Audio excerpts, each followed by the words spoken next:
বেশি সুন্দরী দেখেই মেবি লোকজন ভয় পায় আমাকে অ্যাপ্রোচ করতে, ভাবে যে আচ্ছা অনেক হাই মেইনটেনেন্স হবে, এই সাজুগুজু করে থাকতে বা সুন্দর পোশাক পরে পরিপাটি হয়ে থাকতে ভালো লাগে। আমার ঢাকায় থাকতে ভালো লাগে না, আমি বেশি দিন যদি ঢাকায় থাকি আমার দম বন্ধ লাগে। সো আমার একটু বাইরে ঘুরতে পছন্দ, বাইরে আমি ঘুরি ফিরি শপিং করি, ওইটা আমার এসকেপের মতো।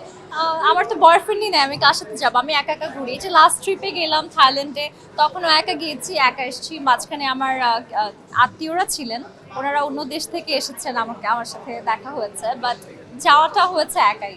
সো কেউ না থাকলে, যার কেউ নেই সে একাই 100।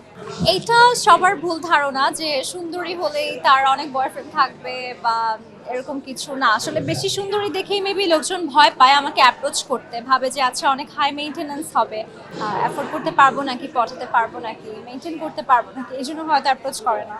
সঠিক প্যাড আর সঠিক তথ্য দিয়ে এসব সামলে নিব এক হয়ে। Monalisa sanitary napkin. মিডিয়ায় আছি বলে আমি হাই মেইনটেনেন্স বা আমার পেছনে অনেক খরচা হয়, ব্যাপারটা এরকম না। আমি ছোটবেলা থেকেই অনেক লাক্সারিয়াস লাইফে অভ্যস্ত। সো তখন থেকেই আমি এরকম ভাবেই লাইফস্টাইল লিড করছি, সাজুগুজু করে থাকতে বা সুন্দর পোশাক পরে পরিপাটি হয়ে থাকতে ভালো লাগে। তো এটা আসলে আমার নিজের মধ্যে, এটার জন্য আমার বয়ফ্রেন্ড লাগবে বা আমার মিডিয়া লাগবে, ব্যাপারটা এরকম না। আমি নিজের ইনকামেও নিজেকে মেনটেন করতে পারি বা পারিবারিক ব্যাকআপ তো আছেই। আমি আসলে বয়ফ্রেন্ড চাই না, আমি হাজব্যান্ড চাই। কারণ বিয়েটা একটা হালাল পন্থা। আমার মনে হয় প্রেম, এখনকার প্রেম খুব একটা টিকে না, বরং আমি কষ্ট পাবো, মানে কি ইমোশনাল একটা মানুষ। সো ইনশাআল্লাহ আল্লাহ চাইলে একবারে বিয়ে করব।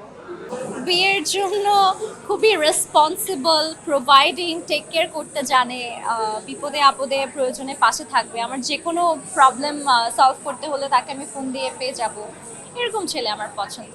কেয়ারিং অ্যান্ড ফিটনেস ধরে রাখা খুবই টাফ, অনেক বেশি খাওয়া দাওয়া মেনটেন করতে হয়। আমি মাঝখানে একদমই ভাত ছেড়ে দিয়েছিলাম। আগে তো আমি একটু চাবি ছিলাম, আমি জিম করতাম বাট একটু চাবি ছিলাম। বাট আমার সামনে বড় প্ল্যানিং হচ্ছে কাজের, তার কারণে একটু ওয়েট লুজ করা। তখন একদম strict diet, no carb nothing, just protein আর ভেজিটেবল খেতাম, প্রচুর জিম করতাম, কার্ডিও করতাম। এই তো এইভাবেই মেনটেন করা হয়।